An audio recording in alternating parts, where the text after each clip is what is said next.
Hello, hello, and welcome everyone to Therapy Abuse Absurd Episode 60. How's everybody doing this week? Okay. Right. All right, all right. So what is everybody up to today? Ooh. I went and saw a great show last night. Oh, nice. So I did a show in Simi Valley and then came back in, and Beth Stelling was at Bar Lubbock's, I think it's called, on Santa Monica, just below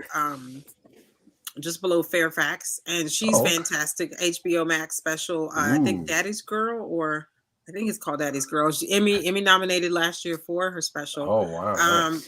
And season 1 of the stand-ups on Netflix. Because I think they're in season 3 now. She's a season 1 comic on there. Really incredible. And then they had a late night show at the Improv. Ida Rodriguez, Neil Brennan. I want to say is his name Jack Whitehall. He was new to me, but he was incredibly funny. Oh wow! Jack Whitehall, Amir. I want to say it's not I don't know, Amir something. Amir K, I think his name was. But the closeout was Godfrey. Right. Ian Edwards. And it was incredible. Like what they had done was they sold tickets. There were free tickets. But at the Improv, as comics, we get in free if there's space. So that worked out. Excuse me. And I ran into another comic because I didn't quite know. I don't know what happened there. Hold on. Gotta get the water. So I'm very tired today because the mama does not stay out that late, but because the only thing, you had all these quality comics, but everybody got like a solid 10, 13. Wow. So we were in there till the show started just after 10, and we were there until like just after 12.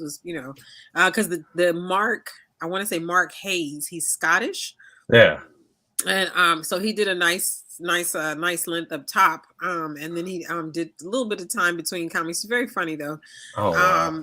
But he's Irish. Did he have a thick accent? He does. I'm not super familiar with him. Awesome. So he was new to me as well. And I realized, I personally had never, I've never seen Neil Brennan, and other than knowing kind of who he was, and here's what's weird though, and admittedly, because I kept thinking I'm supposed to know who Neil Brennan is, it wasn't coming to me. But the more jokes he told, and then he started saying something about my friends, and then the names, I was like, oh, that's who Neil Brennan is. Got it.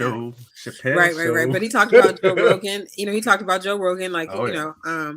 And all the good things. But the Jack Whitehall guy was everybody knows I'm a huge Godfrey fan. And also the show before that, the 8 o'clock show, Leslie Jones was on the 8 o'clock show. I don't know who else was on, but we were just coming from, we literally were just getting in from Simi Valley, and our goal was to try to get waitlisted to make sure we could go to the 10 o'clock. I was hanging with Jenny Sykes. And then we definitely, and the tickets to go see, Beth Stelling weren't but like $5 at this car. The bar was called Bar Lubbock's. It's a Russian bar on Santa Monica, and they just had, it was called Totally Stand Up. Looks like they have a weekly, because they had a little banner hanging up. So they have a weekly show or something like that, but it's called Totally Stand Up. Found it on Eventbrite, and went there, and that was really cool. And then Jenny was kind of tired, and I just didn't want to miss it. I'm paying for it, man. But anyway, so it was just nice to kind of see everybody, see all the good comics and get kind of a boost. And Godfrey though. Right. And Godfrey he was just added because he literally, I get emails from them, and I was just talking to people, maybe you and I are talking about, he's got his own, he's headlining at Ontario Improv, which by the way is a great improv to go to, because they have a lot of great shows at that one. Like DL Hughley is there this month. Joe Coy. Yes. They always have Tommy Davidson. All the guys come out there, and you get way more time with them. This show last night was good, but everybody got it. And Godfrey, I think, by being the last one, he was like, he came up there, but it felt like his was the shortest, but it wasn't the shortest. But everybody was getting like 10, 12 or doing like 10, 12 or whatever. Wow. When he started winding down, I was like, and he was like, yes, this has, and everybody in the room, as soon as how it is when comics grab the mic, that they're getting ready to wind down, they're cranking down to put the mic back in the stand, and then whatever. And he's like, yes, this has to come to an end. But he ran through his voices and just he's such a he's really, really nice with it. He writes on Wildin' Out, and he was writing for Nick Cannon's show, which I think shoots in New York. They canceled that after one season. But Wildin' Out is still a Nick Cannon production also, so he was writing for both. So I think he's out here doing Wildin' Out, because otherwise he's on tour. So I think he got added to the show, because he was in town. Ida opened this up. She was at the top. So, you had really, really front to back. Yeah, that's killers from beginning to end, man. That's crazy. And all for the price, and all for the free 99. And I did my 2 items. I got me some cheap French fries, and hot tea is cheaper than cold water, so I got some hot French fries and hot tea. I got my 2 items. So. Very nice. Very nice. Yeah. So, recovering, y'all. I am a crappy comedian because I don't know any of these people that you just talked about. You sound so well versed, and you're like, you are in it, and I'm like, what? I know Joe Coy. Tommy. Oh my God, I forgot. Tommy Davidson. Tommy Davidson. In Living Color, and that was pretty much it. I'm like, who Godfrey? I've heard names. Ida Rodriguez. I've heard of her. I don't do my homework. I am that kid who doesn't do her homework. And I don't belong here. I'm like, should I even be on this show? I'm not even a comedian. If I have to if this is the standard, girl, I'm sorry, y'all. I'm sorry to everybody. No, I mean, and here's what's funny. There's the people that I know. I used to kind of feel that way. And like I said, it was kind of awkward for me because I clearly didn't know who Neil Brennan was. And like I said, he was halfway through the set, and I was like, oh, that's that dude. But I feel, I feel like it's I'm not always this way, but I'm a nerd, and I think comedy keeps you. But I think it just takes. How long have you been doing comedy? If you don't mind. Oh man, off and on for 15 years. I would do it, fall out, then get back in the game. But I'd say the last 2.5 years now has been I quit my job back in 2019, and then now I'm full time. So this is all I do. I mean, with the occasional DoorDash and shit. But yeah, awesome. So but I'm gonna be real, I don't even like going to comedy shows. I don't think I've ever and I'm like that with music venues. I don't like loud, I think music venues, everyone gets so excited for concerts. I'm like, okay, if I really like the person. But it's the same with comedy shows. Oh, I love Margaret Cho, I love Joe Coy, I'll go see them, but I don't know, that's it. Wow. I'm sorry, and I'm a music person, but I don't love all music, but whoever I want to see, that's who I'm excited about that. Sure. I don't like the loud too. Right, but you're I love you should see my playlist. Are you gonna go if the comedian's really, really cute? No, because they're comedians. You're they're gonna be ugly. You could be cute. You could be cute and a comedian, but you're still a comedian. You're so that's points off. That's negative. You could also not be funny. I don't know. Okay. I don't know. You know what I'm saying? So you're you cute, but your jokes suck. So deuces. It's not going nowhere. Holler me afterwards when no one knows. So all right. So when Gilbert Gottfried, when we got did you know who Gilbert Gottfried was? Oh yeah, because I grew up with him for sure. Okay. Yeah, no. I think I know. Okay, this is jacked up, but I think I don't know. I only know upper management. I only know corporate. I don't know the rest of my colleagues, and that's how I am in any job. Even I was like, who is she? I don't know. I just keep to myself. I'm here for the tea. If there's tea going on, I'm like, wait, who's sleeping with who? What? But like, I don't like to be in it. I don't want to be in it. I'm just like, keep my name out your mouth. I don't care. That's funny. Oh no, yeah, definitely. When you get a chance, YouTube Godfrey. I will. He's doing 8 to 2, man. Oh my god. Yeah. I'm probably lying to you. I'm not even gonna say. I'm gonna put it in the chat. Okay, because you know I'm that girl that they're like, oh, have you seen this movie? No. Oh, you have to check it out. I will. I'll put it on my list that does not exist. Like I will not. I got you. Yes. Like in 500. I mean, we have all this stuff, but I'll ask you this: like, what type of comedy do you enjoy? Because I do kind of get what you're saying. Like when sometimes Stefan, when you and Dan used to talk, like the Jim Gaffigans and and even everybody, and even the dude Bill Burr. Like honestly, I wasn't really familiar with Bill Burr until he's a beast. The big stuff with Saturday Night Live. I guess that was last year when he had the comments that everybody thought were so awesome. White girls taking over the Black Lives Matter. I wasn't familiar with Bill Burr before that, and everybody was like Bill Burr, and I was like, okay, I get his comments anyway. So, what type of comedy do you like? I think that is a big part of it. I think for me, I like comedians that talk from their life experiences. Mm-hmm. So, like, I don't like a lot of like comedians that just do for shock value. They just say like stuff about blending babies or I don't know, whatever it is that these white people talk about. But but that's part of it. That is part of it. Like I'm not into it. If you're not talking from like your experience, from what you're like, that's what I relate to. Like whatever it is, if you're coming from the heart, I'm gonna pay attention. But if you're just talking like, like I don't know, I can't even think of anyone because I don't watch them. But that's a big part of it. So No, I got you. So storytellers who are personally driven. Well, okay, so then who is that? Like who? Okay, so you mentioned Margaret Cho, but like Margaret Cho, Felipe Esparza. Okay. Ooh, yeah. I don't know. He's good. And I actually like years ago, this is when I was first on the scene in San Diego. I actually did a show where he jumped on it and I was like, what? He was so funny. And this was before he blew up. And then who else? Obviously Joe Coy, Fortune Femster. Like, yes. Do you listen to? Oh my God! Do you listen to her and Papa's podcast on Netflix Radio? They have a podcast that is okay. I'm sorry. I like her so much. Like I was familiar with her lightly, and then because I have Netflix, because I have XM, maybe it's an extra thing to have XM radio, but I have it, and Netflix is a joke radio. They have a podcast, and they're on. I can hear them a lot of days a week. And do they have it on Spotify?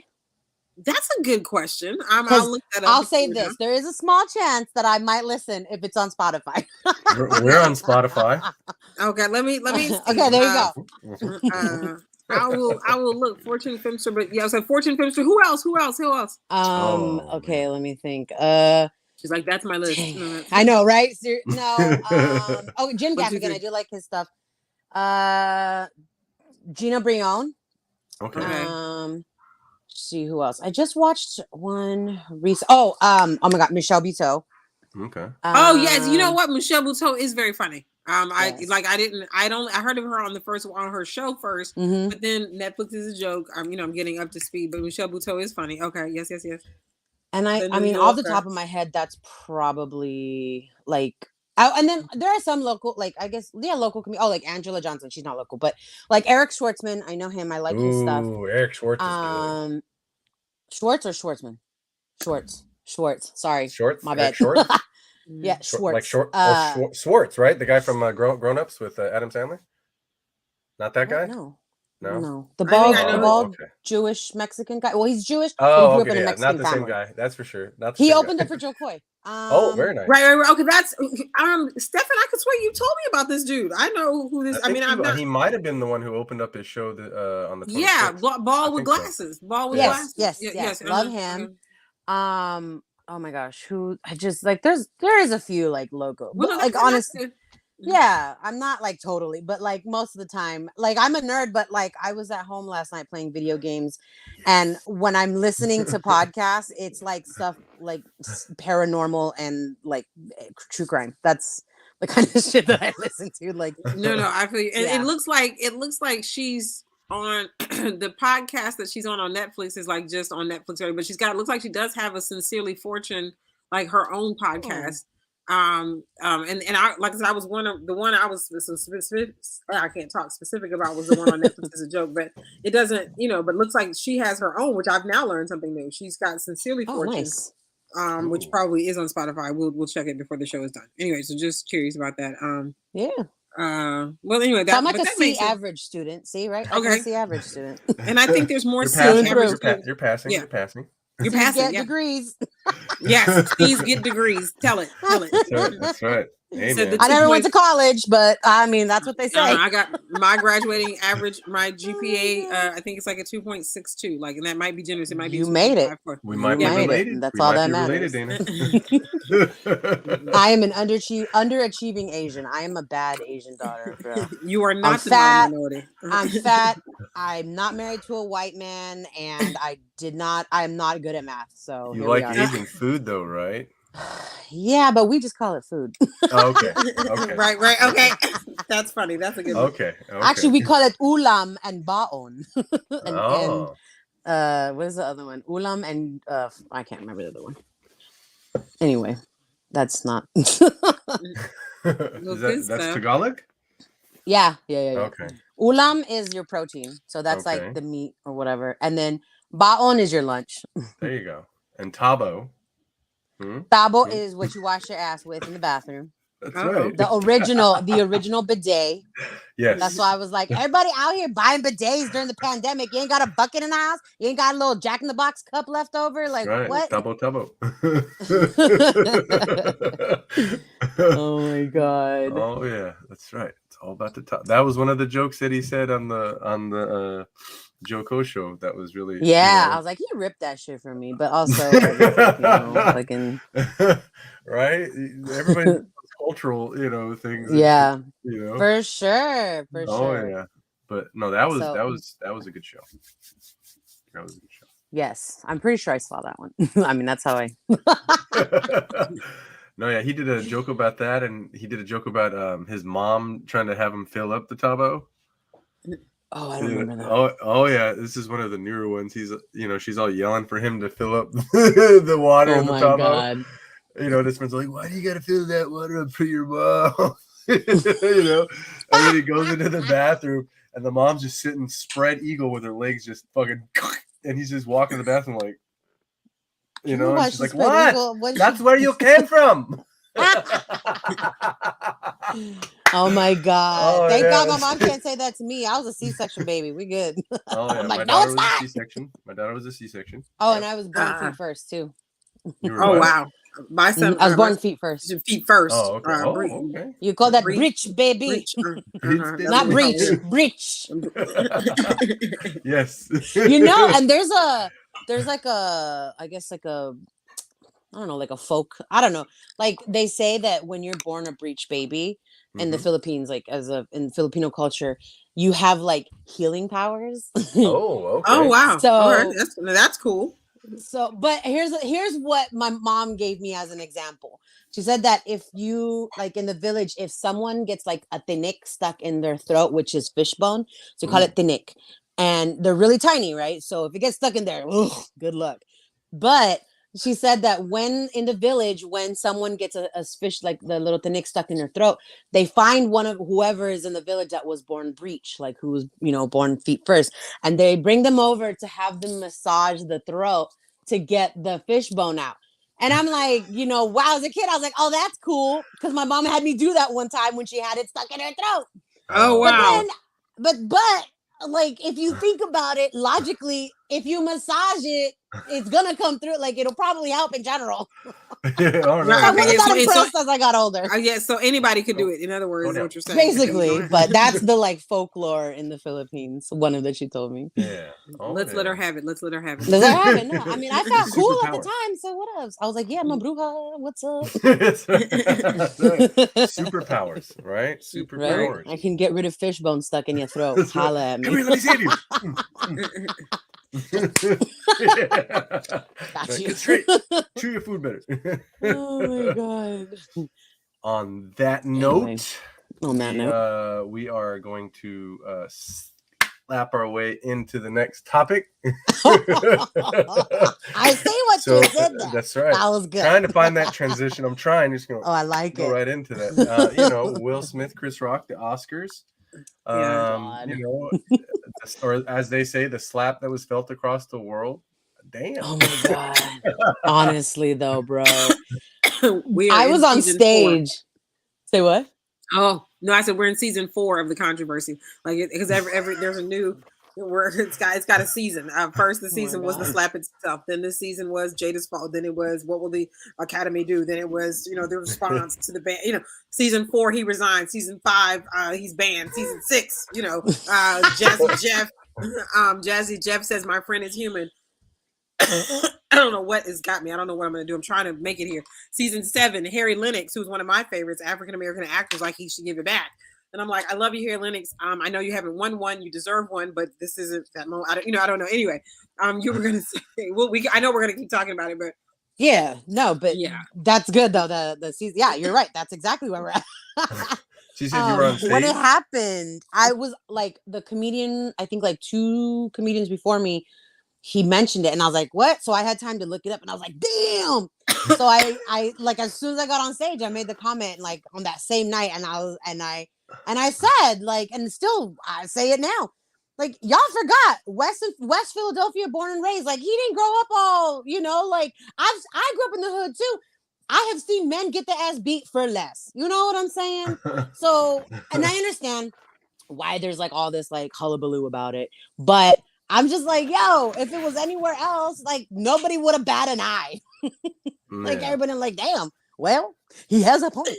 And damn well Chris Rock would have fought back. Like if it wasn't, he maintained composure. So props to him. But like, I will say, I do like how Chris handled it.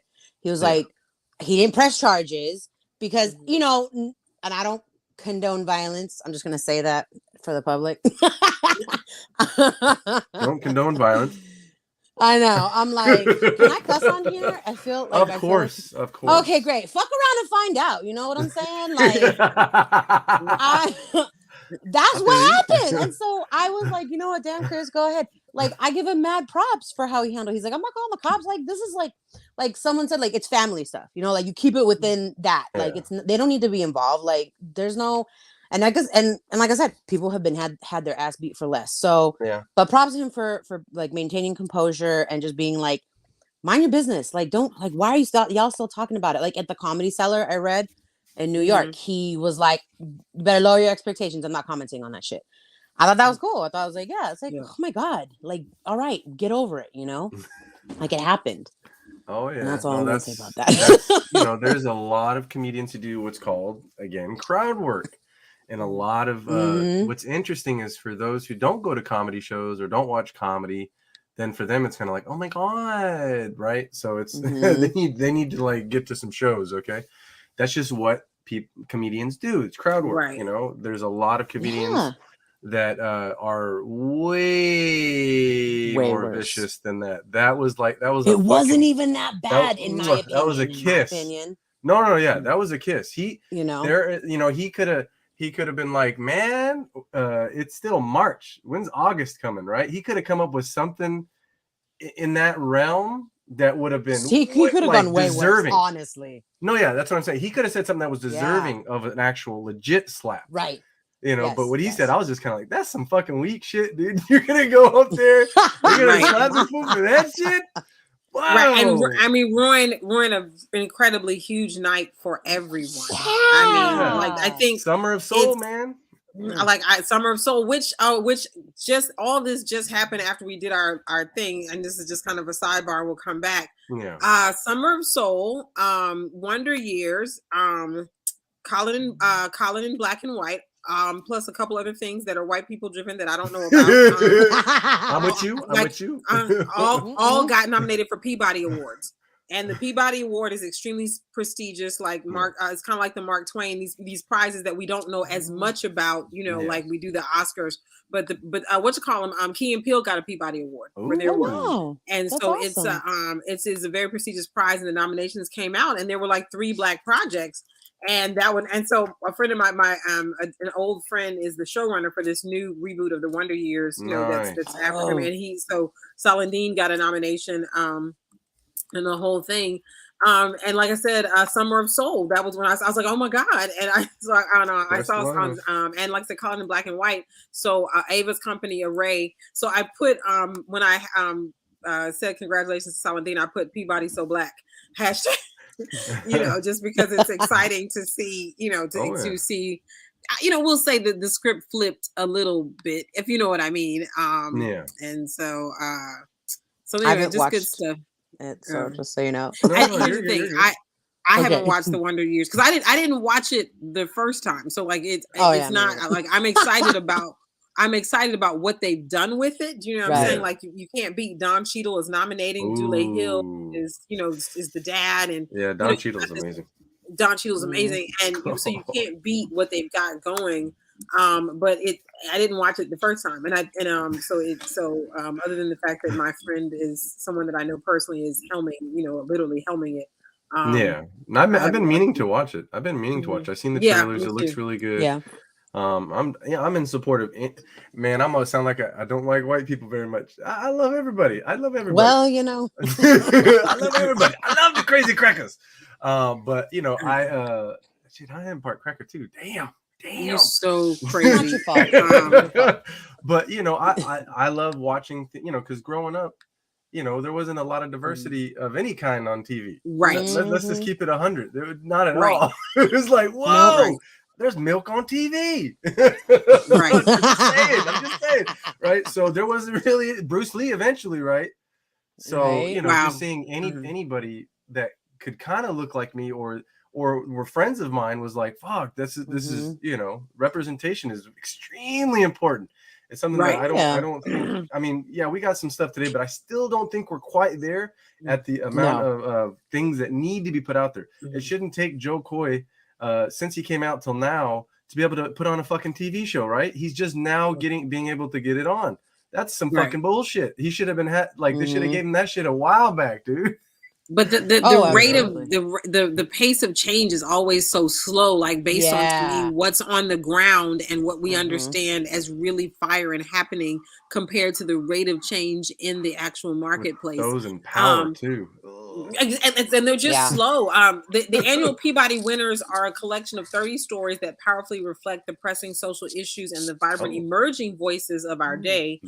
From major productions to local journalism, the Peabody Awards shine a light on the stories that matter and are a testament of the power in the art and reportage and push for truth, social justice, and equity. So I feel like we're just seeing something great happening. And before too long, I mean, I think prayerfully for wherever allyship can take us and wherever all the things, we just have to keep supporting communities of color, and we have to continue to draw together in all marginalized, spaces. So, all of us as communities of color, and obviously we want to, keep everybody, the work of the LGBTQI of all these, all these marginalized communities, we have to keep allying together. 100%, Rob. Yes. Oh yeah. Fuck yeah. Oh yeah. Inclusion so it was just exciting when inclusion when I saw it. And I know we got this other stuff, but anyway. No. Hey, man. No, I'm saying it's definitely changing, but it's absolutely very slow. But like, at least it's changing. At least we're seeing some changes, and as slow as they may be, it's something. Oh no. Can we put some wheels on the cart? Right? Tell it. Can we give it a little juice? It's a gas up in this motherfucker. Like the wheels on the bus go round and round, but do they go forward? Do they go forward? Take it off the bricks, please. No, that's for real, right? Because Chappelle had 20 pilots or more? Right. And he got what? That's crazy. There is a show actually that I do want to shout out because I just did an interview last weekend. It's called The Cleaning Lady on Fox. Have you seen it? No. All about Filipinos in there. Filipino immigrants. Although Filipino migrant workers are huge too. So just so you know, shout out to Delano. No, nice. But it's really cool. I got to interview a bunch of the creator, a couple of the actresses on the show, actors. I don't know why I said actresses. Actors on the show. And then the music supervisors, the writer, the editor, and so it's just a really amazing show, like groundbreaking. Never seen nothing. It's the first of its kind because all the main characters are Filipino. The main girl, the main woman, she's plays she's Cambodian, but she plays a Cambodian immigrant who moved to the Philippines during the Khmer revolution or war or something that happened. Okay. And so her son and her husband are her husband's Filipino, but her son's half and half. So and then they came over to the US and they call them TNT. So that's a really common term. Tago ng tago. And it just means you move one place to another because you're not legal. You're undocumented. I shouldn't say legal because it's anyways. I hate that. I hate that there's even like the whole word. Like oh yeah, I'm totally I'm surprised I'm not on some watch list already. But anyway. But yeah, it's a really cool show and I definitely it's amazing to see someone who looks like me, who looks like Steven. You know what I'm saying? And then so I love it. It's a really cool show. Check it out. I did an interview with them last weekend and it's on the SoCal Filipinos website, on their Facebook page and on their YouTube. So just check them out, SoCal Filipinos. Yeah, it was really cool. And Ruby Ibarra, do you guys know who that is? That sounds familiar. So Ruby Ibarra is a rap artist and she's Filipino from the Bay. And her music is amazing. So I was trying so hard not to fangirl and be too starstruck. I was like, oh my God, this is so amazing. So yeah, I had to keep it under wraps. I hope I did a good job, but she was so sweet. Everyone was amazing on there. So, awesome. But yeah, that was really cool. Awesome. Super cool. So I love it. I love this, that there's amazing. That there is change, that there's hopefully one day we won't need to have it be centered. It could just be everybody, you know. Right. And that'd be nice. Yeah. Where can you see the cleaning lady? Can you see it on? Yeah, so it's on Hulu. Hulu. Okay. It's a Fox show, but it's on Hulu. So yeah. Oh, okay. Yeah. Okay. Oh yeah. Yeah. I'll have to look that up on Hulu. So it's called The Cleaning Lady. Yeah. Okay, let me put that in the chat. Yeah. The Cleaning. It's a true crime drama, and there's a fine ass Latino man on there. So I got a little everything with my culture. I got my got my Latino side, I got my Asian side. I'm yes. Wow. Okay. Ooh, I did not know what you said. True crime. I don't know what I was thinking the show was. I was expecting. Oh no, honestly, it's a scripted show. So okay. Oh, okay. Got it. But I feel like the gateway to American television, and I say that meaning, because I've only lived in America, is always sitcom. Before they can take us seriously in the drama space, you'll always see, as minority. Oh. So when for whatever reason, my automatic assumption, just because I've lived on the planet a while now, and I watched the pattern. So when you said Clean Lady, I automatically assumed it was likely to be a comedy because that's how. That's what they can do. That's what they do. You're absolutely right. I didn't even think about that. Kim's Convenience, I think that's it's called. So true. Yeah. Nothing like that. It's a drama. These are real. These are in-depth characters that are wow. You see the Yeah. That's exactly what it is. Oh, I got chills. Look at you, David, give me all the chills. We have a special. Hello. Hi. I was listening. Sounded like you needed some representation. Anyway. Oh Lord! I'm well, we are good. I mean, I blame white people too, because of them. I have to work 40 hours a week, and it's shit.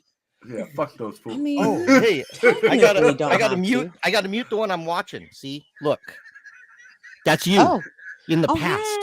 In the gosh. He's doing a whole Inception over here. He's a time traveler. How's it going, y'all? How you doing? How's your week going, man? It's really, really hectic. Yeah, that's why I'm making it at the end of the show, say hi to all you. So what do you think about the Will Smith slap? There's a lot I think about it. It's kind of weird. and I didn't want to. Fuck that. I didn't want to care. Like I wasn't even watching the Oscars. Someone tells me, he just smacked him, and it's like, he did what? Right. And then he yelled at him. Well, of course he yelled. He's Will Smith. Have you seen his fucking movies? Of course he yelled. He didn't do anything without yelling. Get your wife's name. Anyway, I mean, that was powerful too.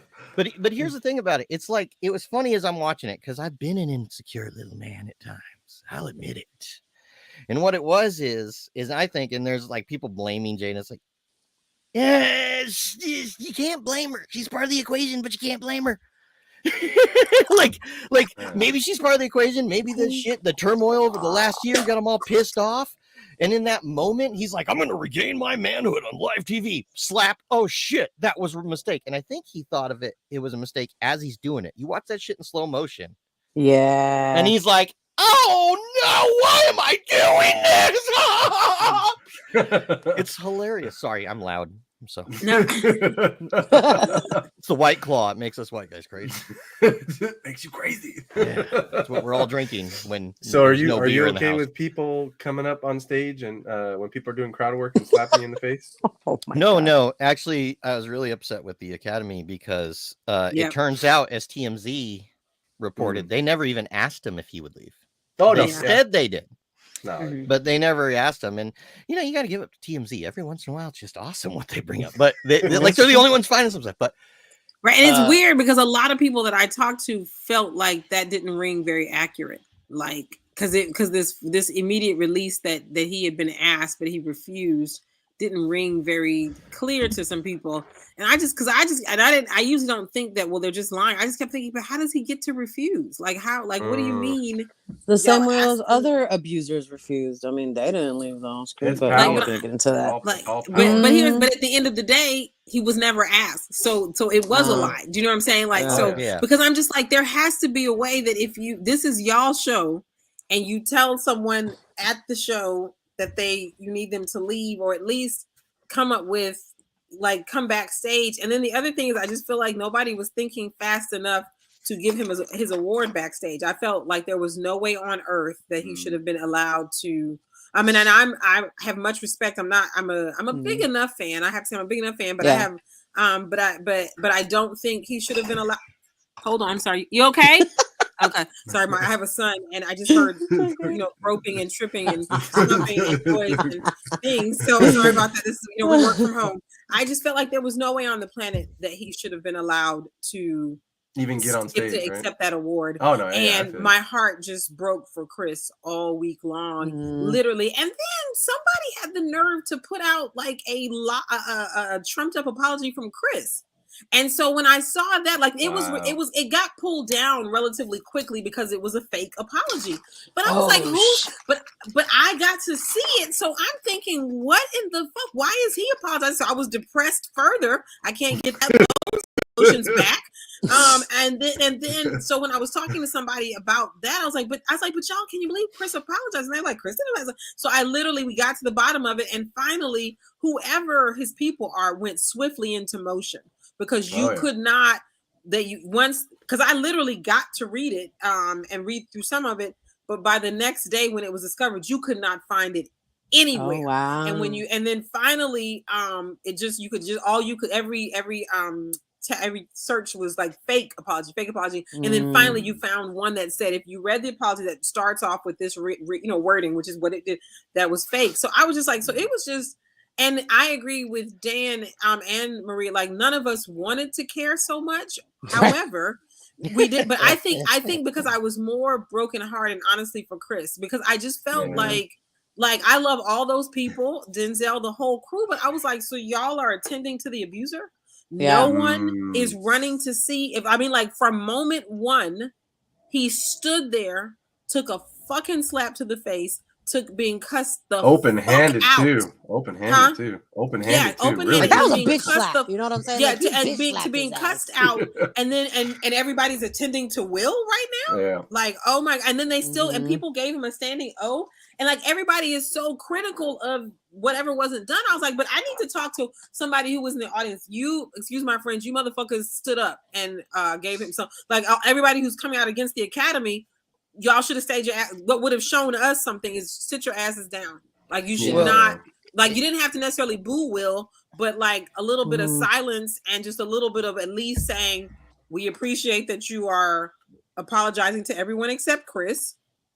Yeah, but we're not gonna give you a standing. Oh, we're not whatever. But they just, I don't know, that whole affair. Just I was just brokenhearted for Chris all week long. I didn't want to care, but I care about Chris Rock.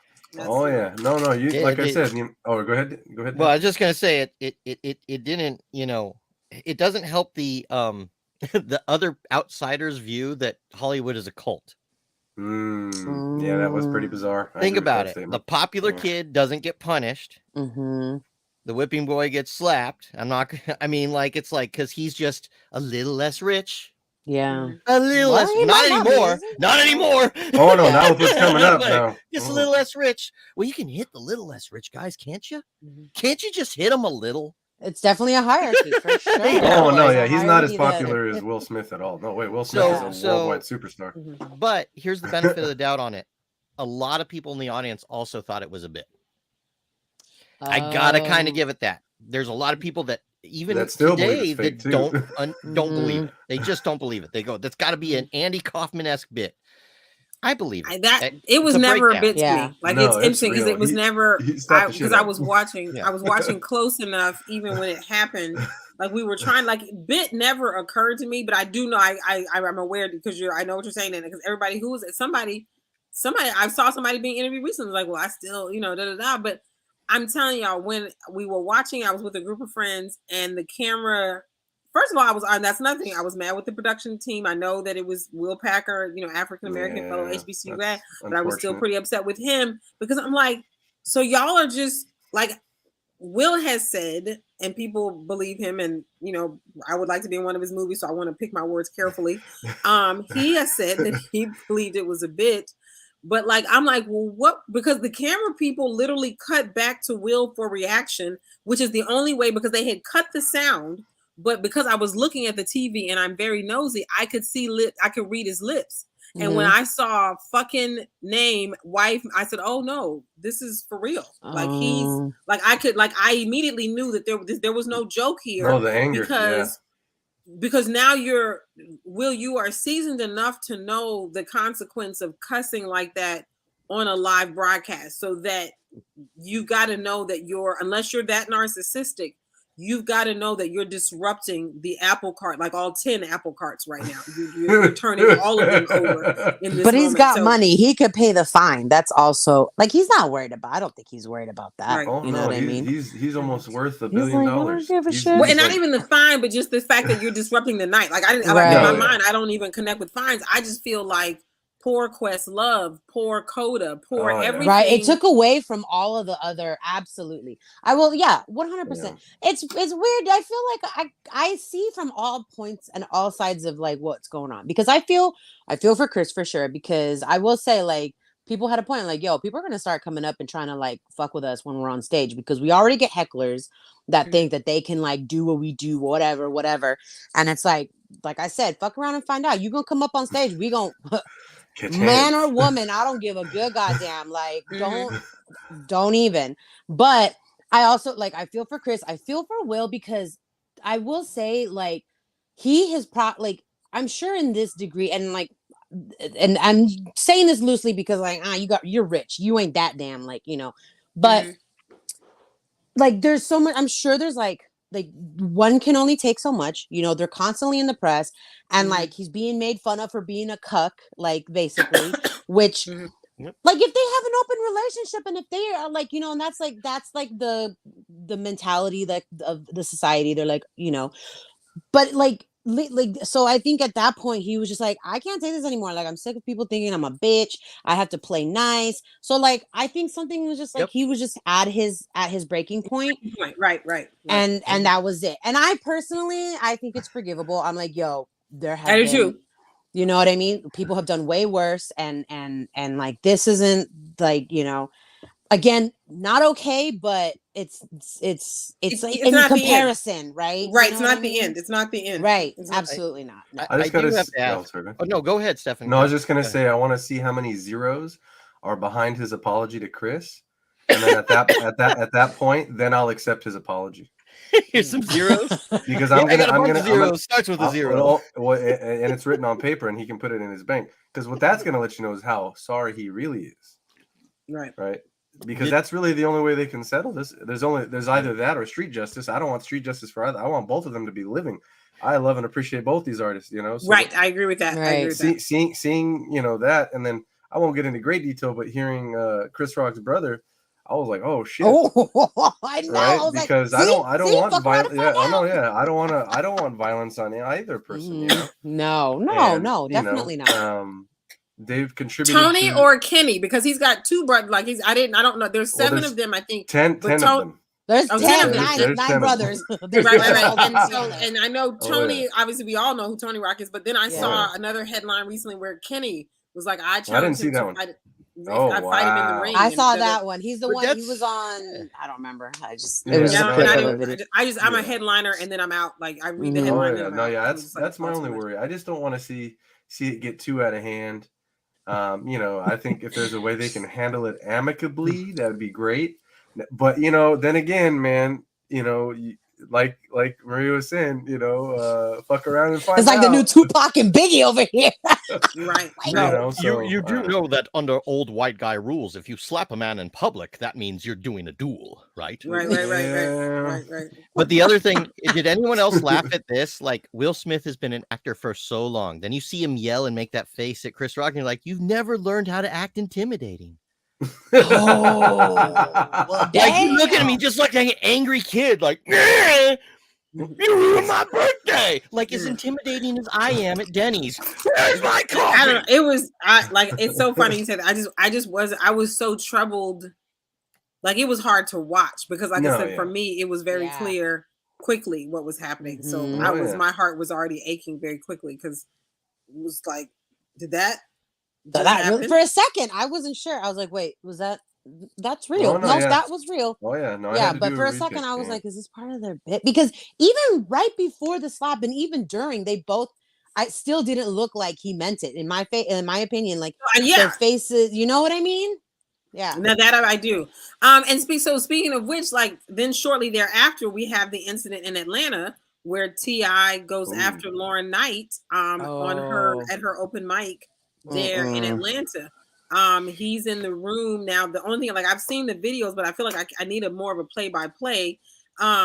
She made a comment about, I guess he was in the room, and she made a comment about him never answering for the allegations against him and Tiny about the sexual whatever it was. And he gets up and begins to berate her, like, don't fuck with me and mine, and just I mean, like the N-word, this bitch, that.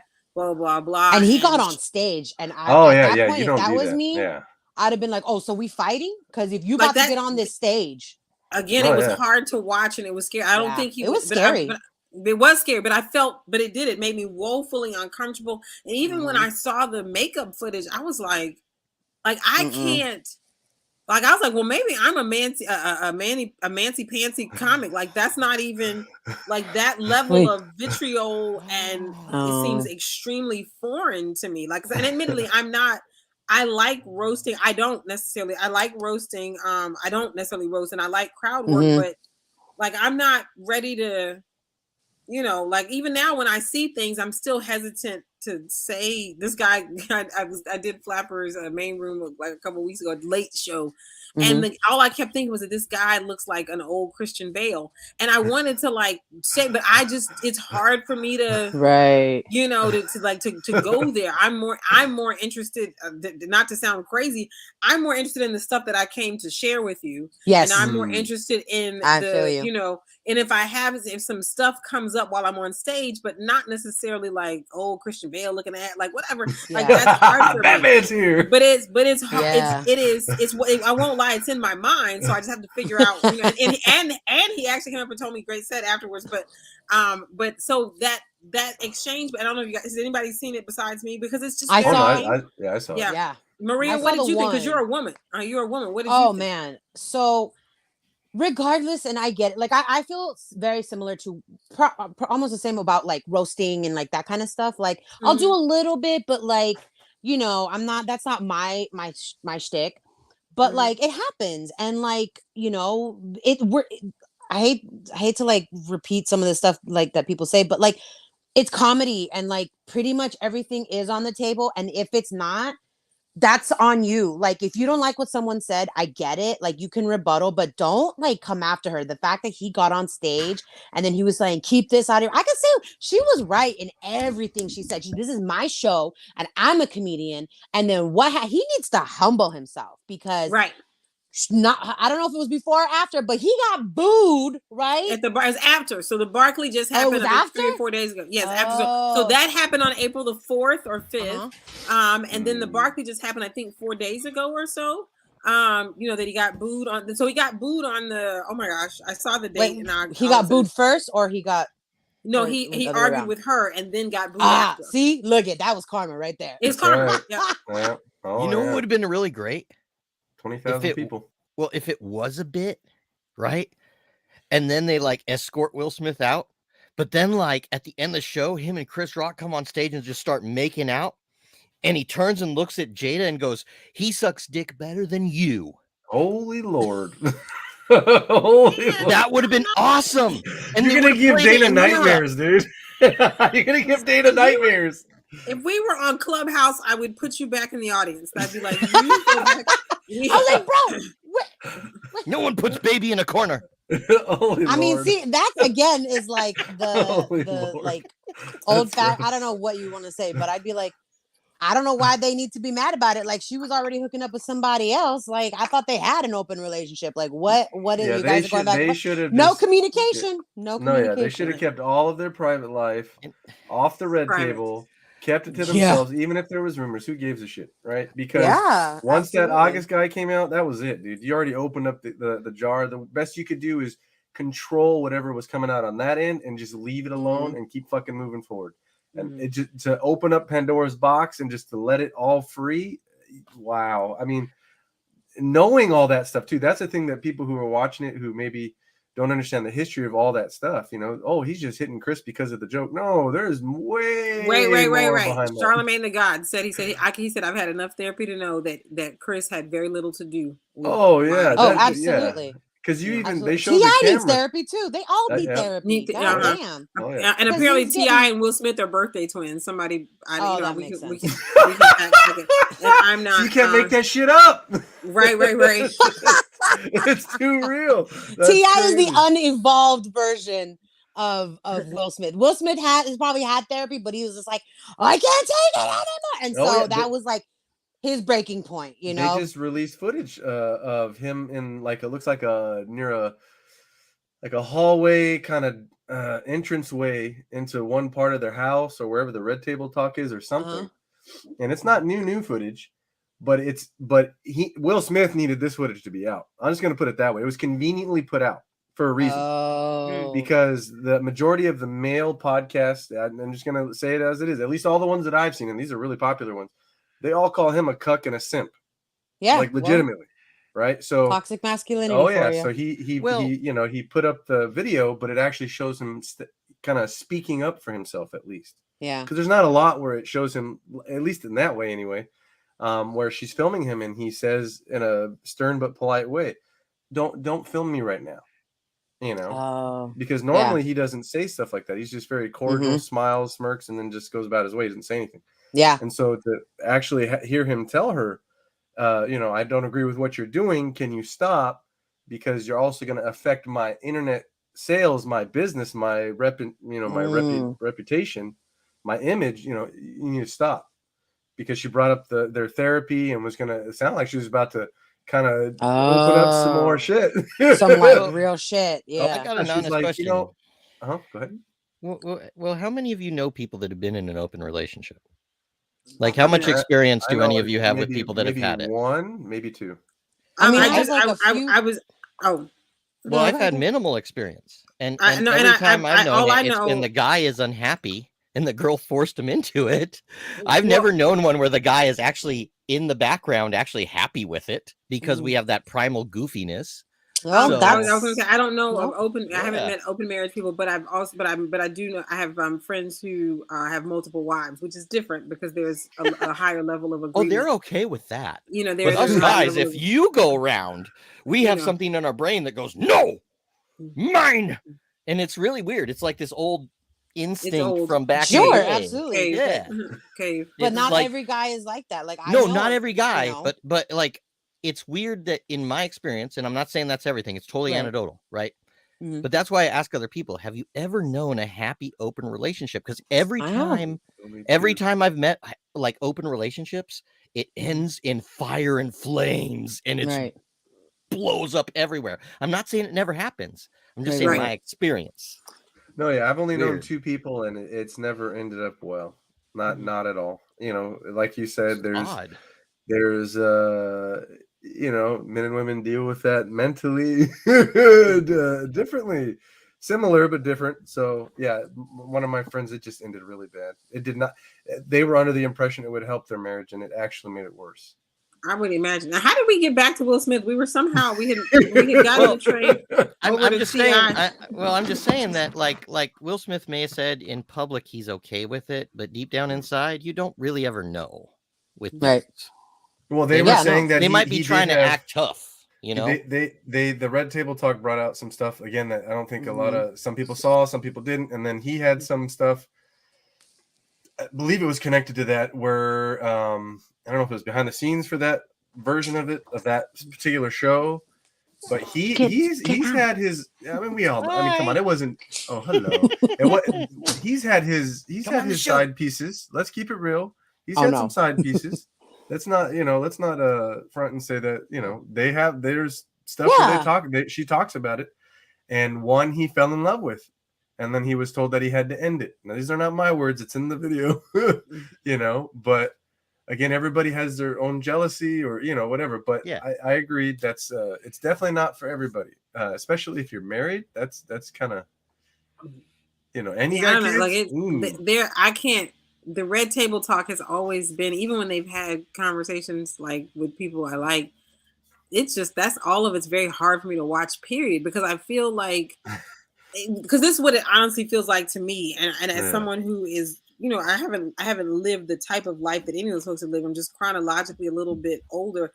It just feels like you're now, and this is I say this, it feels like that you're trying to make your career, the highlight of your career, Jada, be about talking about your life. Like, I feel like there is no substitute. If a person is an actor or any of those things, I want to see the best of you in the craft that you desire. Like, different from Oprah. And I feel as though things like the entanglement and any of the other stuff, like, I feel like, while on the one hand, I mean, and here's the thing, I'm not here to refute how much Facebook watch, what their following are, the millions of people who love the show. But I just feel like it would, some of this would make more sense to me. If the career that you maybe were looking to build more of as an actress, because she's worked, but it just feels as though like for some odd reason we look at Tom Hanks and Rita, what's her last name? Rita Wilson. Like, you never, like, here's the thing, we know who the Oscar winner is in the family, but it never appears to me like Rita Wilson hasn't had a career that she loved and we can respect. Do you know what I'm saying? Yeah. When you look at, I'm just trying to think of that's I'm just trying to think of people of comparable whatever, because there's a lot of different murmurings about Denzel and Pauletta, so I don't want to, so it's hard for me to put them in the category, because she is someone who is it's very reported that as a concert pianist and artist herself, she literally put her career on the back burner for him. Wow. Whereas, not in a bad way, but that's love, man. But she did. Yeah. Whereas, to me, I look at Tom Hanks and Rita Wilson,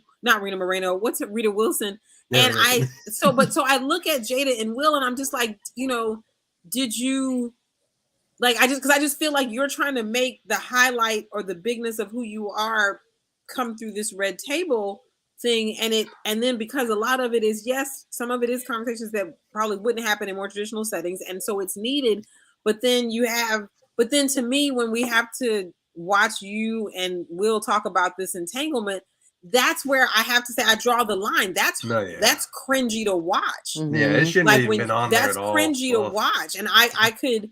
So I feel like you have almost tried to just make you all's reality life or reality world kind of like your career in this moment. That's kind of just strange. Like all that is just strange to watch. I'd rather just, I don't know. That's just strange to watch. But but my heart certainly, and I still have respect for Will. I just feel like let's as everybody can, and I'm sure he's probably can we just let it die down? Can we can this end? Can this end? Can we be on season 7 and can that be the last season on our 100th episode? No syndication. Can we be done? It does remind me of those friends you have on Facebook. That's that rockabilly couple that fight on Facebook to each other so that everyone can see. Anyone have that friend? Anyone hang out with rockabilly people? I mean, never mind. Yeah, but I don't. They don't. Lots of drama in that area. Well, there are people who do fight online, which is kind of like I used to know rockabilly couples. They do their like divorce fight online on Facebook, so everyone could read it. And you're like, we don't want to read this. Yeah, we don't. No, that's one of those things. Actually, I do. That's one of those things. I told you I like to be part of it. Yeah, one of those things. I think they should have sat down with their children without letting them know what they wanted to do, so there's no influence over their decision. Say, hey, what do you guys think? How would you feel if we were to take our open marriage and explain it to the world? Do you think that's a good idea? And if the kids don't like it, they don't fucking do it. Because once they're dead and gone, who's got to deal with all this footage and all this bullshit? Yeah, that's true. They're fucking kids. Right. I feel bad for the kids. I don't know. I feel like it's not. I don't know. Like I think we forget that like your parents are also humans and have their own relationships too. Like true that. Oh. And on that note, here's a crazy thing. I don't know if you guys heard about this. This is a little off the subject, but still on because this whole celebrity bullshit. So, Kanye and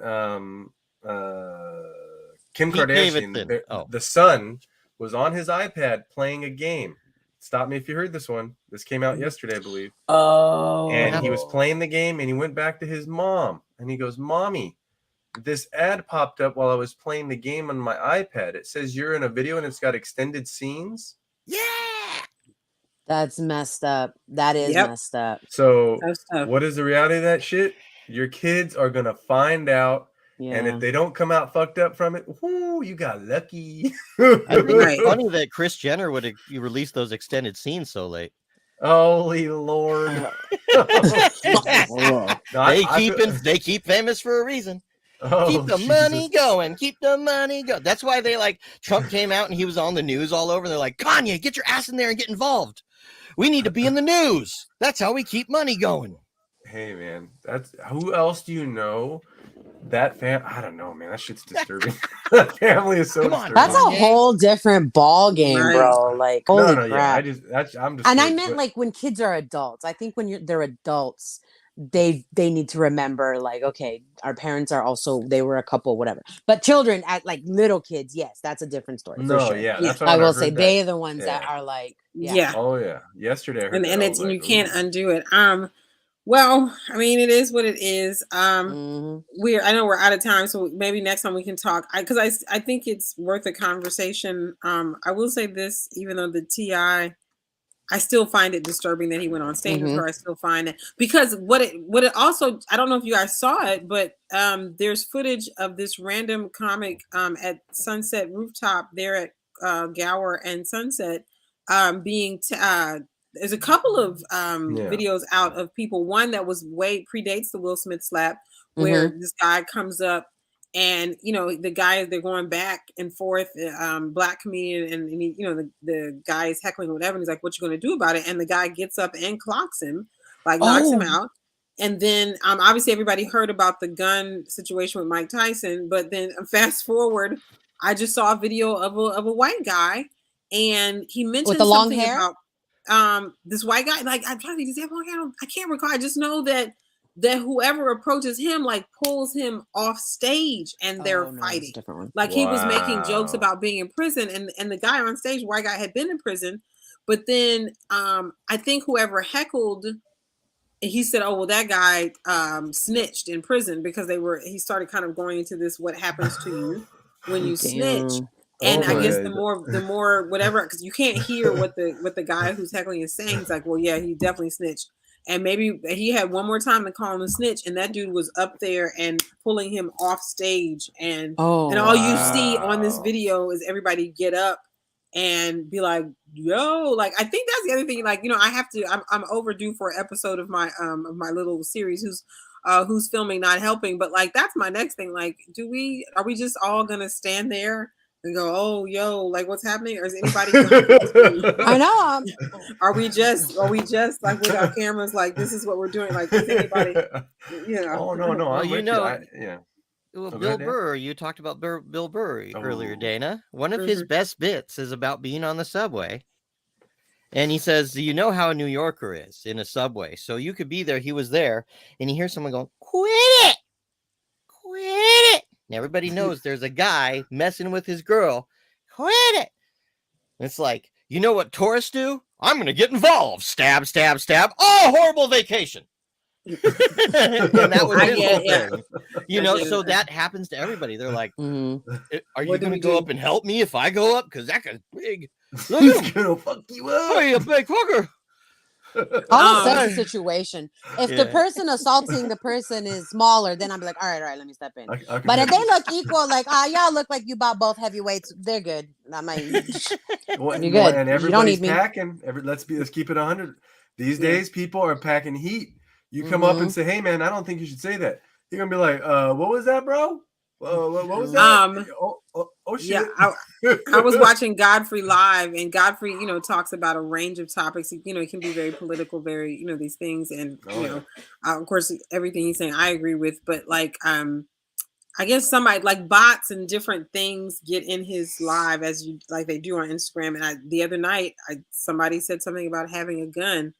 And, and Godfrey was like, "We all got guns." And everybody, and then everybody in the feed was like, "Godfrey, we got your back. We got your back." Yeah. And here's the thing. I don't know if Godfrey really has a gun, but he is very supported. You know what I'm saying? Like, he's a very, like, of the comedians that are out there that have, I would say, protection. He's somebody that is very well respected in the community. Like Clayton English, who's another comic who's very funny. I don't know I know Clayton from, like, I'm not necessarily a follower fan, but I've just seen him go live, and then I've started hearing him on Netflix's joke. But he hopped on. He's like, "We all got guns. We got you, Godfrey, whatever." So it's like you said, Stephen. People, like, I'm not gonna be strapped, and eventually I am gonna start roasting people to maybe heighten. But I'm gonna manage it, because again, like I said, I am more interested in what it is I came to share with you than I'll never say if I'm strapped or not. So there's that. No. That's where, like, after that whole incident, and I was driving, I was doing some Uber, and I was like, wow, man, I wonder if this is gonna lead, like, the comics who are really genuinely big, let's say the Chappelles, the Burrs, right, the really big ones, if there's a way, with the influence they do have, conceal and carry for comedians. Because I'm gonna tell you what, you try to rush a stage and they got that permit, your ass is getting smoked. Yeah, like that's gonna get fucking smoked, man. I actually think it would be great. Like, a big game changer is someone invents a sudden shield. Like, as soon as it detects gunpowder in the air, it just covers you. And now all these guys that collected guns go, "Fuck! What do I do with these?" I guess I'm gonna shoot at animals without this. No, but that's the first thing. Give them that too. But that's what came to my mind, right? I was like, okay, shit. Because what if you are a comedian who's not as, big, and somebody's got 60 pounds on you? Maybe they're coming at you with a knife. I could see in a couple states, I don't know about Cali, but I could see, I'm gonna predict this. I can see if it gets any crazier, some states will probably treat the, comedians, maybe not all, but some, like a judge, in the sense where they have to conceal and carry, because they're after a show, they could possibly get the shit beat out of them, or during the show. It was worse in the past. It was very worse during the days of Lenny Bruce. Like, those are the days that you said fuck in front of a lady and a guy would beat the living shit out of you after the show. There was way more of that. Okay, John Wayne had to be held down because a Native American girl during one of one of the Oscar awards said, "Hey, we just don't want to be portrayed like savages," and he goes, "Fuck you!" And they like he was mad at that, and they had to hold him down. He says, "Piece of shit." That's why he's upset. It was worse, and the reason why we're so shocked, and we need to be grateful, we're shocked because it doesn't happen that often, and we're grateful. Good. I think I'm grateful. I'm grateful. That's why they put chairs on stage, right? So anybody want to come up and cause some smoke and fuck them up, give them a stool sample right in the face. Oh, see, that was a good one. I like that. They get a stool sample. Come on up. Wow. So you guys, I think we just have a lot to talk about, and we will have to look forward to the next broadcast to really condemn, because I think these are going to be ongoing conversations. I don't think. Yeah. I pray that there will be a settling in the landscape, but I think we just have to watch and see. And just keep making people laugh, just keep making people laugh. So many avenues to do that, but just keep making people laugh. I'm sorry, I don't mean to cut you off. Who's the white gentleman? Who's the honky? Who's the white gentleman on HBO who does all that political stuff? Can't remember his name. I mean, there's the British guy. There's John Oliver. No, love John Oliver. He's amazing. He's amazing. There's another dude. I forget his name. Morgan. No. Everyone loves Piers Morgan. He has a lot of political humor, and I don't know why his name is escaping me. Good, because I don't he had a show called Politics. Bill Maher, that living assist? Okay. Oh, Bill. Oh, is that who you're talking about? No, he did a recent monologue about what happened, and this is like years that I've even like respected this dude. I've lost a lot of respect for this dude. Oh, I have. Like hardcore. But he did a monologue on what happened, and I highly recommend anyone out there who doesn't understand what crowd work is, or understand comedy, or just doesn't, correct, how do you say, going to an event etiquette, right? Mm-hmm. So he has a video that he did for his TV show on HBO. And again, because of all of the shit he's been doing and saying and supporting lately, I just been staying away from the dude. I'm done with him. I've been done with him a while. Yeah, he's a giant anus now. Giant anus. So, but he has a video about it, about, crowd work, comedy. It's really good. Shocking, I know. But it's really good. Definitely check that out. I'll put that on my list. It's my I certainly will not watch it. Yep. But so what's everybody got going on this week, next week, or the month? Well, funny you should ask. I actually have a show tomorrow night at the Good Night Bar in North Hollywood. Mm-hmm. I'm super excited because it's run by Eric Esteban. So he'll be doing it, hosting it with Mitch Narito. And they're both Filipino. And it's called the Miscellaneous Brown Karaoke Comedy Special. I love the name. That sounds Filipino. Yes. I'm not gonna lie. As AF, bro. And so every comedian does a set, and then after their set, they do a karaoke song. I think that's so fun. Fucking dope. So and then Tuesday, so you should try and come out. And then Tuesday, I'm at Sunset Grill for Cat C's comedy show with a bunch of funny comedians. So I'm excited for that one, and that one is free. So might as well come on through 9 o'clock. Very nice. That's what I got going on. Amen. I'm actually harkening back to Zoom. I have a Zoom show next Wednesday with Ashley Gutermuth, hosted by Chip Jones. And it's something Maryland based. So it's 9 p.m. Eastern, 6 p.m. Regular time. So, and I think it's called Spring Zing. So I'm very excited about that. That's on Wednesday, the 20th. If I'm not messing up any dates, the following Tuesday, the 26th, very excited to be doing Sarah Godot's Think Tank comedy at the Pike Bar in Long Beach. I love Sarah Godot. And then May 5th, because I don't know when our next broadcast is, May 4th, I'm at a brewery somewhere with Greg Benevent, whom I adore. He's a good friend and great co-host. May 5th, I'm in the Valley.